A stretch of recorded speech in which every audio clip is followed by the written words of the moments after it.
YouTube, welcome. Against the spread here, back with some above average, mediocre content. Today we're diving into week 6 of the NFL. First things first, let's recap week 5. Uh, well, it looks like we all just went 1 for 4, so the standings actually hadn't changed. Yeah, we had some bad picks. Atlanta didn't go over. I mean, they were driving at the end of the game, and then Matt Ryan wanted to throw a pick in the end zone, giving the other team the ball in a touchback. What did you guys think about last week? It was just rough all around. I mean, I'm going back to my week five picks, and I had Cincy over Houston minus 5.5, and I was big on the Atlanta over also, and like all those games could have gone either way. I'm just glad Houston finally covered. Cincy really let me down by only putting up a field goal, and I thought they were going to do a little bit more, have a little bit better of a showing.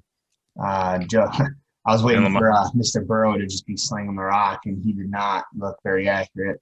yeah, and Lamar Jackson didn't look very good either for Baltimore in that game. So yeah, the offense was really disappointing there. I also was really disappointed in the Colts. They were my lock pick last week, and they really disappointed against the Browns. They were completely outclassed in that game, which is surprising to me. But at least the Raiders came through. Not only did they cover 11.5 points, they won the game against the reigning champs. So good on them. They're a dangerous team. Yeah, they're hit or miss. They're very streaky. I don't know. I mean, they beat the Saints this year. They beat the Chiefs.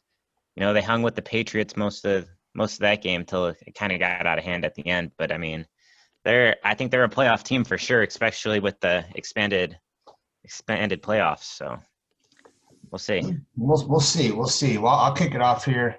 Week six picks. The first game I'm going with, no one seems to be liking this pick for the Jets plus 9.5. I was just told that the Jets have not made any of the covers this year, and Miami has covered the last 4 games. I don't know if that's going to play a factor into this one. Miami's top 20 defense, and the Jets, if you look at yards against, they're actually within the around the top 5. So they're not giving up a ton of yards. They stay in games. They linger. They're a very scrappy football team. Everyone's concerned about Darnold not playing and Flacco stepping in. People forget he's a veteran. I really like the veteran play with Frank Gore, so I'm looking for them to be sleepers. Crowder's a very streaky, very reliable receiver. I think they score enough points to cover that line. Cleveland plus 3.5. They're playing Pittsburgh. It's always gonna be a dogfight. I really just like the 3.5. I like that extra half-point hook. Pittsburgh, is a very good football team. Cleveland's been, definitely producing. They have a lot of talent on offense. Even with Nick Chubb out and Hunt stepping up, Hunt, they didn't even skip a beat. So I'm looking for them to cover or, win that game outright. And I'm going with the Bears in the lock pick. The Bears are starting to click on offense. They're starting to finally put up some points. They struggled a little bit against Indianapolis, but again, they're a top 3 defense. They're looking really good on that side of the ball. And then you look at, the Carolina Panthers. They always just find a way to score points. I think Mike Davis, this is probably, this week or next week's going to be his last, official start once Christian McCaffrey comes back. But, he played for the Bears last year. They caught him. I think he's going to come back. He might have a little bit of a grudge, and he's going to be running with a little extra steam. And I'm looking for him to have a pretty good game as well. So I think that game goes over. I think Bears win 27-24. I think that game's going to be a little bit more scoring than we're used to. Yeah, going back to that Jets pick, well, while the Jets have lost every game by at least 9 points, Joe Flacco is 6-0 lifetime against the Dolphins. So we'll see how that goes. The Bears, I'm not so sure on the over, but I do like them to win the game. That defense is really good. They really showed up against Tampa Bay and won that game, and Nick Foles did enough to get the win. So I like the Bears. And then in that Jets game, I actually took the over here. 9.5 points is a lot to cover, especially in a divisional matchup. But I think the Dolphins, they can put up. Ryan Fitzpatrick finds a way to put up points, and the Dolphins offense really clicked against, what is supposed to be a really good defense in San Francisco, and they crushed them. And I think that Joe Flacco is going to find a way to score some points as well. And I think that game easily goes over 47.5. And then my lock pick, I got the Packers against Tampa Bay. The Packers have looked like the best team in the league this year. You know, they're undefeated. You know, they've been just running through people. Aaron Rodgers has looked great, and the run game is doing fantastic. And I don't think I don't think Tom Brady is going to be able to keep up with that type of offense. So I got the Green Bay -1 in the lock. Well, we'll see. I mean, I'm thinking that game's going to be a shootout. I think the line's at like 55.5. You know, you look at like Tom Brady, he's going to find a way to score points. They have a lot of talent on offense too. Mike Evans looks like he's healthy. I think, oh God, what's his name? Godwin. I think Godwin might he's come coming back. back. He's coming back this week too. He's a stud. You know, maybe they're going to finally start trying to utilize Gronk the way that Gronk's going to be, you know, successful in the way that he needs to be used. So I don't know. I mean, I like the Green Bay pick. I think you're right. I think they win that game, but I think it's going to be very close to that, you know, 60, 64 point line. I mean, it's going to be a shootout. Well, going back to the Jets game here, looking at their offense, yards per game, they're actually ranked next to the last. They're 31st in the league. They only get 279.4 yards a game. And now having Sam Darnold out and having Joe Flacco in and also losing Le'Veon Bell, I know that they also didn't have him for, 3 games at least before he got cut. But their offense isn't very good. And Miami's just hot like fire right now. Fitzpatrick has been throwing the ball. He lit up San Francisco last week. I think he just carries it on into this week, and I don't see them finding much traction in the offensive game. I think they actually end up pulling this game off 27-10. Also, I guess my second pick here, Bears +1.5. I do just feel that the Bears are going to end up pulling out this game. I wasn't comfortable enough to actually take the over. I think the over was 43.5. I wasn't comfortable enough because the Bears actually do have a solid defense.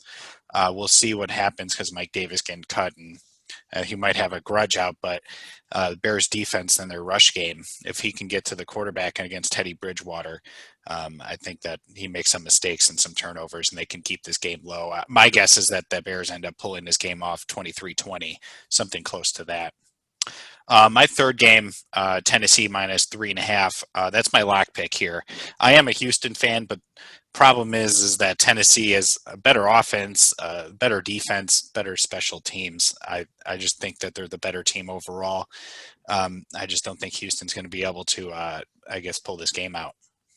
You know, I like Tennessee a lot, but they're coming off a short week. You know, they just played Tuesday, and I mean, they looked great, but those short weeks, especially going Tuesday to Sunday, I don't know how that's going to affect them. And it's a divisional matchup. You know, Houston still has Deshaun Watson, and, you know, he's going to find a way, I think, to keep the game close. So I think that 3.5, that hook, I think that Tennessee usually has a lot of close games where they win by a field goal. I mean, just look at this year. They've won so many games, like, right at the end. So Yep. Except this last week when they played the Bills. Exactly. Tennessee definitely either runs away with it or they keep it within 2. So we'll see how that game plays out.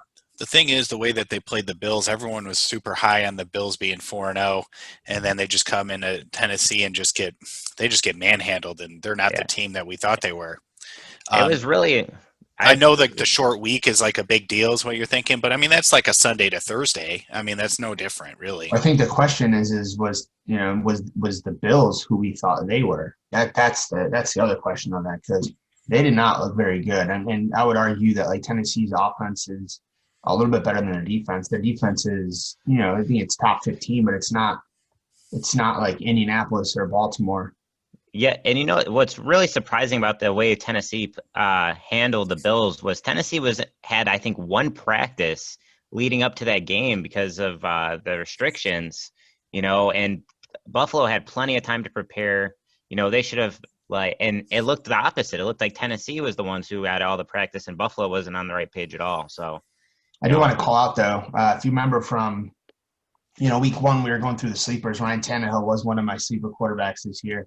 Looks like guy's got a little bit more shiftiness to him. He looks like he's, you know, getting the ball down to Jonnu Smith, who was another sleeper, and you know, AJ Brown's back. He's healthy. He definitely had a game, and looks like they're going to be full steam ahead now in the pass game. Derrick Henry, I think he didn't even get 50 yards rushing. So, you know, Tannehill definitely carried that team that week, and he looked like a Super Bowl quarterback that day. Speaking of Derrick Henry, can we just stop to appreciate that stiff arm on Josh Norman where he just completely just demolished him. Made him Oh look like my a God. schoolgirl. Yeah, just threw him down. Oh my God, that reminded me. That was just as bad as like that Chris Conti stiff arm 3 years ago, Yeah. when he was still in the league, and it just, oh man, Henry's just an absolute animal. He is the king of the stiff arm for sure. Oh, no doubt. Josh Norman's definitely had nightmares about that one. And also our lock pick of the week. I guess we're going to end up taking Green Bay -1. Best team in football. They're probably going to be on their way to a Super Bowl this year. Not being a huge Green Bay fan, but I mean they're in contention for it. So I don't see a team who competes with them. You know, the Saints aren't as good as they once were. I don't know what's going on with Mike Thomas. You know, so they're not looking as good. San Francisco's clearly not that Super Bowl caliber team anymore after playing the Dolphins. They definitely didn't look like it. And I don't think the Bears can keep up with Green Bay. You know, I mean, they're always maybe struggle with them. Seattle, maybe Seattle. Yes, you know, yeah, that's true. Russell Wilson, I think, can push Seattle to compete with Green Bay, but I think just Green Bay's got a better defense. Seattle's pass defense has been pathetic this year. Oh, terrible, absolutely And terrible. I think Green Bay can get more stops against Seattle than Seattle can get against Green Bay. Agreed. Mm-hmm. Well, looking at fantasy players, who do you guys think is going to have a big week this week? Well, I think Ryan Fitzpatrick, you know, has a really good shot. If you need to pick up a quarterback, you know, he might still be available. I think he's put up 20 plus points the last 3 or 4 weeks. So he's been looking really good. And he's playing the Jets. So I'm thinking Madison from Minnesota now with Dalvin Cook out. I mean, he's going to be the next guy up. I think he's going to be a good pickup for at least 1 week until Dalvin Cook comes back. Yeah, they're on a bye next week. So, I mean, Madison's going to be a monster just for, like you said, just the 1 week. They're playing Atlanta, so you know Atlanta is not exactly the the most run-heavy stopping defense there is. So they like to give up a lot of points. And yeah, they haven't looked good this year at all. Atlanta, Matt Ryan doesn't seem like he's the same Matt Ryan. I know that didn't they just fire their coach or something like that? So they might play with a chip on their shoulder this week. Without a doubt. I'm waiting to see what Philip Lindsay does. I think he's back in the mix, especially now with Melvin Gordon and his situation out in Denver. We'll see how he plays out this week. As far as sleepers go, I'm really looking for Mike Davis again to just perform. I think he has that chip on his shoulder. He's got a couple weeks under his belt now. He's getting his legs back. He's comfortable at that number 1 spot. So I think he's going to have a pretty solid week.